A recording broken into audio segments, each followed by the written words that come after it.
tired of waiting months after the Marshall Fire. We don't have a house and, we have a pile of ashes. The lawsuit that's slowing down the cleanup and the silver lining these survivors say makes them stronger. The sooner it's scraped away and clean and we get a new slate, the better for everybody. Plus, the fight over abortion takes over the Colorado Capitol for nearly 24 hours straight. If you'll allow me without haranguing or interruption, I'll continue. And Coloradans who didn't pay their HOA fees could lose their homes. It is inherently evil to take somebody's home because of a fine. Who's stepping in now to try to help?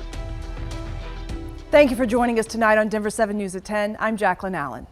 Legal battles, red tape, and a stalled cleanup. That is the story 2 months after the Marshall Fire. And it's why tonight people who lost everything are protesting in Louisville. Denver 7's Rob Harris was there, and Rob, they are getting very frustrated with this wait.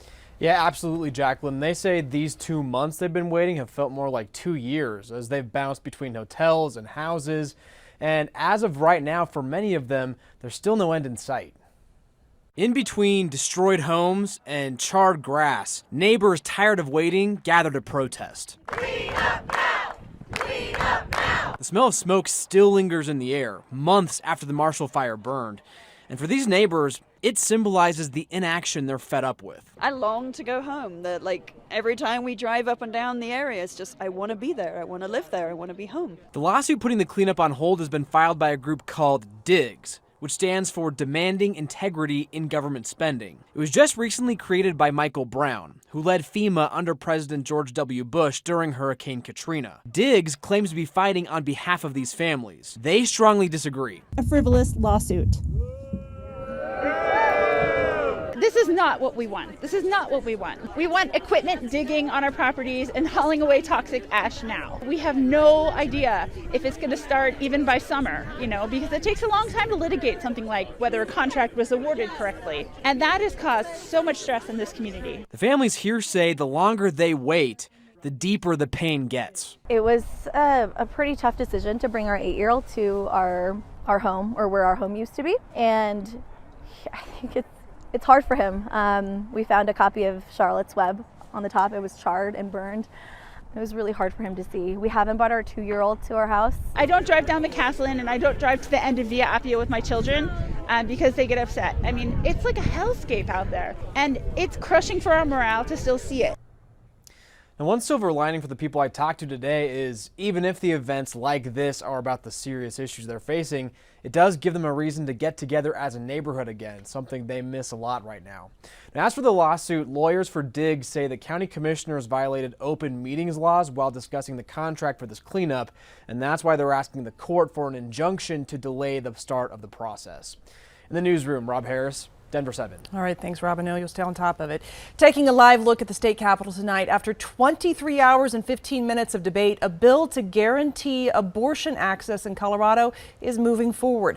This debate during the second reading started just before 11 Friday morning, and the vote came in at 10:18 this morning. This is thought to have been the longest debate in the state capitol in at least 25 years. The bill guarantees a person's right to use or not use contraception, affirms abortions are legal in Colorado, and it prevents state and local entities from denying, interfering with, or discriminating against someone who has had an abortion. This bill now goes to a third reading for the House next week and then on to the Senate. Also at the state capitol today, dozens of Coloradans rallying in support of Ukraine. You can see the distinctive blue and yellow flags and the sunflowers. These protesters say they're standing in solidarity as Russian forces continue to make their way closer to the capital city of Kyiv. British defense officials say the bulk of Russia's forces are now about 10 miles from that city center. Satellite images show Russian airstrikes destroying infrastructure to the north and south of Kyiv, including a massive fire at a warehouse. President Biden has ordered the release of an additional $200 million in security assistance to Ukraine. Meanwhile, the UN says more than 2.5 million Ukrainians have already fled the country. 1 million of those are children.